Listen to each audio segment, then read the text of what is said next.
Сәлеметсіздер ме, құрметті тыңдармандар? Бүгін біз сіздермен өте әсерлі, пайдалы әңгіме тыңдайтын боламыз.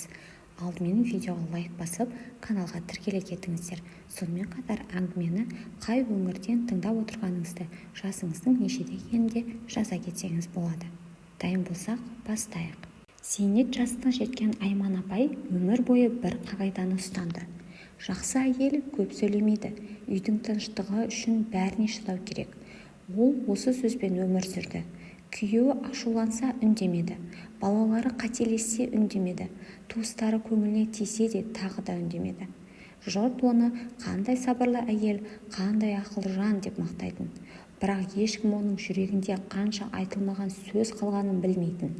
Бір күні Айман апайдың құрбысы Гүлнар апай қонаққа келді. Екеуі шай ішіп отырып, өткен өмірлерін еске алды. Сонда Гүлнар апай: «Айман, біз әйелдер бір нәрсені қате түсіндік». «Нені?» деді. «Біз үндемеуді даналық деп ойладық, бірақ кей жерде үндемеу өз қадіріңді жоғалту екен» деді. Айман апай ойланып қалды. Өйткені ол өмірінде 3 маңызды жағдайда үнсіз қалған еді. Ал сол 3 үнсіздігі оның отбасына үлкен әсер еткенін енді ғана түсінді. Бірінші жағдай: әйел өзіне жасалған құрметсіздікке үндемеуі керек емес.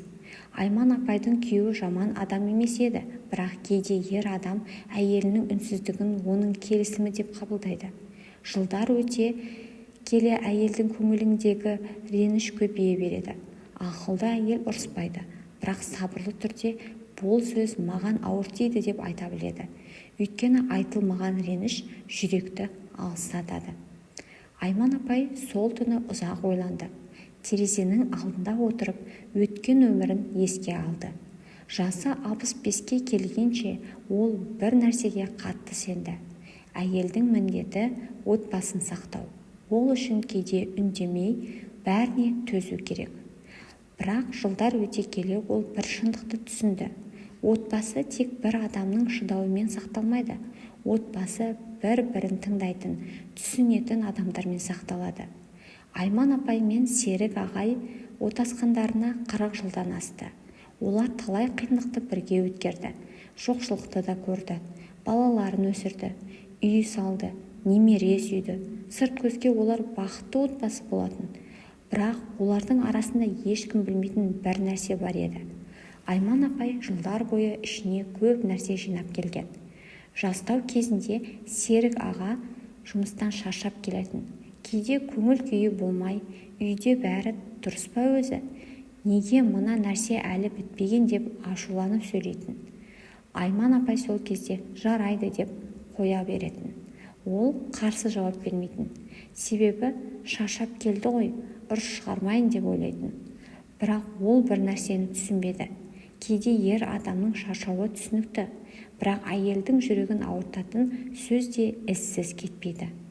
Жылдар өтті, балалары ер жетті. Бір күні үлкен қызы анасына келді. «Апа, сіз әкеме ешқашан ренжіген емессіз бе?» деп сұрады. Айман апай таң қалды. «Неге олай сұрадың?»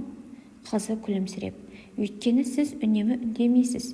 Біз сізді ештеңеге ренжімейді деп ойлайтынбыз» деді. Осы сөз Айман апайға қатты әсер етті. Өйткені ол сол сәтте түсінді. Балалары оның сабырын емес, сезімін жасырып жүргенін көрген екен. Ақылды әйелдің бірінші айтпай қалмайтын жағдайы осы еді. Өзіне ауыр тиген нәрсені тыныш түрде айту. Дана әйел айқайламайды, күйеуін төмендетпейді, өткеннің бәрін алдына жайып салмайды. Бірақ жүрегіне жиналған нәрсені уақытында жеткізе біледі. Себебі елі зайыптылардың арасына ең үлкен қабырға айтылмаған реніштен салынады. Айман апай осыны кеш түсінді. Бір күні кешке Серік аға екеуі шай ішіп отырғанда ол алғаш рет жүрегіндегі сөзін айтты. «Серік, мен сізге бір нәрсені айтқым келеді» деді. Күйеуі таң қалды, өйткені Айман апай 40 жылда мұндай әңгімені өзі бастамаған еді. «Айта бер. Мен сізді жаман адам деп ойламаймын. Балаларымызға жақсы әке болдыңыз, бірақ кейбір сөздеріңіз менің жүрегіме, көңіліме тиген кездер болды». Серік аға үнсіз қалды. Айман апай жалғастырды. «Мен сол кезде үндемедім, бірақ ол сөздер жүрегімде қалып қойды. Бөлмеде ұзақ үнсіздік орнады, бірақ бұл жолғы үнсіздік ауыр емес еді. Бұл түсінуге апаратын үнсіздік болатын. Бірнеше минуттан кейін Серік аға жай ғана «Неге бұрын айтпадың?» деді. Айман апай көз жасын сүртіп, «Отбасы бұзылып кетеді деп қорықтым» деді. Серік аға күрсінді. «Ал мен сен үндемеген соң бәрі жақсы деп ойлап жүрдім» деді. Сол сәтте екеуі де бір шындықты түсінді. Кейде адам қарсы алдындағы адамның үнсіздігін оның реніші емес, разылығы деп қабылдайды. Сол күннен кейін олардың қарым-қатынасы өзгерді. Айман апай әр нәрсеге ренжіп сөйлемейтін, бірақ керек жерде ойын айтатын болды. Серік аға да әйелінің үнсіздігін әлсіздік деп қабылдамайтын болды. Өйткені 40 жыл бірге өмір сүргеннен кейін олар бір нәрсені түсінді. Махаббат тек жақсы күндерде бірге жүру емес, махаббат бір-бірінің жүрегін жараламай өмір сүруді үйрену. Бірақ Айман апайдың өмірінде әлі де екі маңызды жағдай бар еді. Ол тағы екі жерде үндемей қалып, кейін қатты өкінген болатын. Айман апай өміріне қарап отырып бір нәрсені түсінді. Адам қартайған кезде ең қатты өкінетіні жасаған қателігі емес, кейде айтуы керек сөзін айта алмай қалған екен. Жылдар өтіп кетеді, балалар өседі, немерелер дүниеге келеді. Бірақ жүректе қалған кейбір өкініштер жоғалмайды. Айман апайдың екінші үлкен қателігі балаларының алдында үндемей қалу еді. Ол балалары үшін барын берді, таңнан кешке дейін еңбек етті, күйеуіне қарады, үйдің тіршілігін жасады. Бірақ бір нәрсені ұмытып кетті. Ана да адам, ананың да шаршайтын кезі болады. Ананың да көңіліне қарайтын адам керек. Үлкен ұлы Данияр үйленген кезде Айман апай қатты қуанды. Енді шаңырағымыз көбейді, келінім қызымдай болады деп ойлады. Алғашқы жылдары бәрі жақсы болды. Бірақ уақыт өте келе кішкентай түсініспеушіліктер басталды. Кейде келіні үй шаруасына салғырт қарайтын, кейде айтқанын тыңдамайтын. Айман апай ішінен ренжитін, бірақ тағы да үндемейтін. Жас қой, үйреніп кетер деп өзін жұбататын. Бір күні дастархан басында келіні абайсызда «Қазір заман басқа ба, бұрынғыдай бәрін жасау міндет емес қой» деп қалды. Бұл сөз Айман апайға ауыр тиді. Өйткені ол өмір бойы отбасы үшін жасаған еңбегін ешкім бағаламай қалғанда сезінді. Бірақ ол тағы үндемеді. Тек «Я қызым» деп қана қойды. Сол күні кешке Айман апайдың көңіл күйін немересі байқап қалды. Кішкентай қыз әжесінің жанына келіп, «Әже, сіз неге мұңайып отырсыз?» деп сұрады. Айман апай күлімсіреп, «Ештеңе болған жоқ қызым» деді. Бірақ ішінен «Мен неге үнемі бәрін жасырамын?» деп ойлады. Кейде үлкен адамдар бір нәрсені қате түсінеді. Олар «Мен үндемесем үйде тыныштық болады» деп ойлайды. Бірақ шын мәнінде айтылмаған сезім бір күні адамдардың арасын алыстатады. Бірнеше күннен кейін Айман апай келінімен жай ғана сөйлесуге шешім қабылдады. Ол ашумен емес, ренішпен емес, ана жүрегімен айтты. «Қызым, мен сенен мінсіз болуды сұрамаймын. Мен де жас кезімде қателестім. Бірақ кейде үлкен адамның еңбегін бір ауыз жылы сөзбен бағалау жеткілікті. Мен сенің жауың емеспін. Мен осы отбасының тыныштығын қалаймын» деді. Келіні үнсіз қалды. Өйткені ол алғаш рет енесінің жүрегінде қанша сезім жатқанын түсінді. Ол Айман апайдың ешқашан шағымданбағанын, оған бәрі жақсы шығар деп ойлаған еді. Ал шын мәнінде ол тек сабыр сақтап жүрген болатын. Бірнеше күннен кейін келіні Айман апайдың жанына келді. «Апа, мен сізді түсінбей жүріппін. Сіз үндемеген сайын бәрі жақсы деп ойладым. Кешіріңіз» деді. Айман апайдың көзіне жас келді. Өйткені кейде адамның жүрегіне жету үшін қатты сөз емес, шынайы сөз керек еді. Сол кезде Айман апай екінші маңызды сабақты түсінді. Дана әйел отбасының тыныштығы үшін үндемейді, бірақ өз қадірін жоғалтатындай дәрежеде үнсіз қалмайды. Өйткені әйелдің де жүрегі бар, оның да еңбегі бар, оның да бағаланғысы келеді. Бірақ Айман апайдың ең үлкен сабағы әлі алда еді.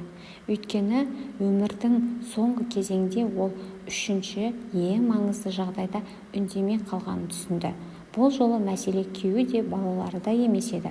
Бұл өзінің бақыты туралы болатын. Айман апай 65 жасқа келгенде бір нәрсені анық түсінді. Адам өмір бойы өзгелер үшін өмір сүріп, кейде өзінің жүрегін ұмытып кетеді екен. Жас кезінде әйел балалары үшін алаңдайды, күйеуі үшін тырысады, үйдің берекесі үшін жүгіріп жүреді. Ал жылдар өткен соң мен өзім не қаладым, менің арманым қандай еді деген сұраққа жауап таба алмай қалуы мүмкін. Айман апай да сондай әйелдердің бірі еді. Ол жастайынан отбасы үшін өмір сүрді. Балалары ауырмасын деді, күйеуі ренжімесін деді, үйден береке кетпесін деді. Бірақ өзіне келгенде кейін деп жүре берді. Кейін кітап оқимын деді, кейін құрбыларымен кездесемін деді, кейін өзіме уақыт бөлемін деді. Бірақ сол кейіндер бір күні жылдарға айналды. Бір күні Айман апайдың кіші қызы анасына қонаққа келді. Шай ішіп отырып, апа, сіз бұрын қандай болдыңыз деп сұрады. Айман апай күліп, қандай болушы едім? Үйдің шаруасымен жүретін әйел болдым ғой деді. Қызы басын шайқады. Жоқ апа, мен сіздің бұрын сурет салғаны жақсы көргеніңізді білемін, ән айтқанды ұнататыныңызды да білемін. Неге бәрін тастап кеттіңіз деді. Ол сұрақ Айман апайды ойландырып қойды. Шынымен, ол өзі жақсы көретін нәрселерді қашан ұмытып кеткенін де байқамапты. Кешке ол айнаға қарап ұзақ отырды. Айнадан ол тек әжені, ананы, әйелді ғана көрді. Бірақ бір кездері арманы болған Айманды көре алмады. Сонда ол түсінді. Дана әйел үшінші жағдайда да үндемей қалмайды, өз жүрегінің қалауын елемегенде. Көп әйел менің жасым келді, енді маған не керек, балаларым жағдайы жақсы болса болды деп ойлайды. Бірақ өмірдің әр кезеңде адамның қуанышқа құқығы бар. Әйел 40-та да, 50-де де, 60-та да жаңа нәрсе үйрене алады, қуана алады, өзін бағалай алады.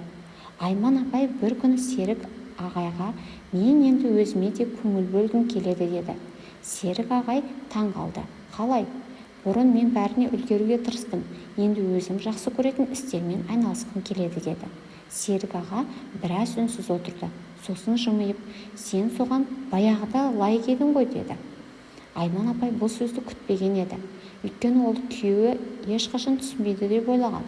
Ал кейде адамдарға мүмкіндік бермейтін біздің өзіміздің үндемей қалуымыз екен. Сол күннен кейін Айман апай өмірін өзгертті. Ол көрші әйелдермен бірге кітап оқитын болды. Немерелеріне өз қолымен әдемі заттар жасауды үйретті. Ескі достарымен қайта араласты. Бірақ ең маңыздысы, ол өзінің қадірін түсінді. Бірнеше айдан кейін Айман апайдың үйіне балалары жиналды. Шай үстінде үлкен ұлы, апа, сіз соңғы кезде өзгеріп кеттіңіз деді. Айман апай күліп, мен өзгерген жоқпын балам, мен тек өзімді қайта таптым деді. Сол кеште Айман апай балаларына бір ауыз сөз айтты. Балаларым, өмірде сабырлы болыңдар, бірақ өздеріңді жоғалтатындай үнсіз болмаңдар. Кейде бір жылы сөз отбасыны сақтайды, кейде бір уақытында айтылған ой үлкен өкініштің алдын алады. Жылдар өткен соң Айман апайдың немересі, әже, сіздің өміріңіздегі ең үлкен сабағыңыз қандай деп сұрады. Айман апай ойланып, қызым, әйелдің ақылды болуы бәріне шыдауында емес. Ақылды әйел қашан үндемеу керегінде, қашан жүрегін ашу керек екенін де біледі деді. Себебі өмір бізге бір нәрсені үйретеді. Үндемей сақталған отбасы емес, бір-бірін түсініп сақталған отбасы ғана бақытты болады. Дана әйел өзіне ауыр тиген сөзді уақытында айтады. Отбасындағы құрметсіздікке көз жұмбайды, өз жүрегінің үнін жоғалтпайды. Өйткені әйелдің сабыры оның әлсіздігінде емес, ал оның дауысы отбасының берекесін сақтайтын даналық болуы мүмкін. Бәлкім дәл қазір осы әңгімені тыңдап отырған сіз де Айман апай сияқты өмір сүріп келе жатқан шығарсыз. Бәлкім сіз де отбасыңыз үшін талай нәрсеге шыдадыңыз. Балаларыңыз үшін үндемедіңіз, жұбайыңыз үшін сабыр сақтадыңыз. Үйдің берекесі бұзылмасын деп жүрегіңіздегі талай сөзді ішіңізге жинадыңыз. Бірақ есіңізде болсын, сабырлы болу өзіңізді ұмыту деген сөз емес. Жақсы адам болу өз қадіріңізді жоғалту деген сөз емес. Кейде бір ауыз сөз, жылы сөз, бір ренішті уақытында жеткізу, өз сезіміңді ашық айту отбасыңызға жасаған ең үлкен жақсылығыңыздың бірі болуы мүмкін. Егер сіз де өміріңізде көп нәрсені үнсіз көтеріп келсеңіз, бүгіннен бастап өз жүрегіңізге де үңіліңіз, көңіл бөліңіз. Себебі сіздің де қуанышқа, құрметке, жылы сөзге лайық екеніңізді ұмытпаңыз. Өмірдің ең қымбат байлығы үлкен үй немесе дүние емес. Ең үлкен байлық қасыңыздағы адамдармен жүрегіңіз тыныш, көңіліңіз жайлы өмір сүру. Егер бұл әңгіме сізге ой салса, пікірге өз өмірлік тәжірибеңізбен бөлісе кетіңіз. Мүмкін сіздің бір ауыз сөзіңіз басқа бір жанға күш берер. Осындай өмірлік мәні бар, жүрекке жететін әңгімелерді тыңдағыңыз келсе, біздің арнаға жазылып, бізбен бірге болыңыз. Алла әр шаңыраққа тыныштық, әр жүрекке мейірім мен сабыр берсін. Осымен әңгімемізді аяқтайық. Келесі видеоларда кездескенше.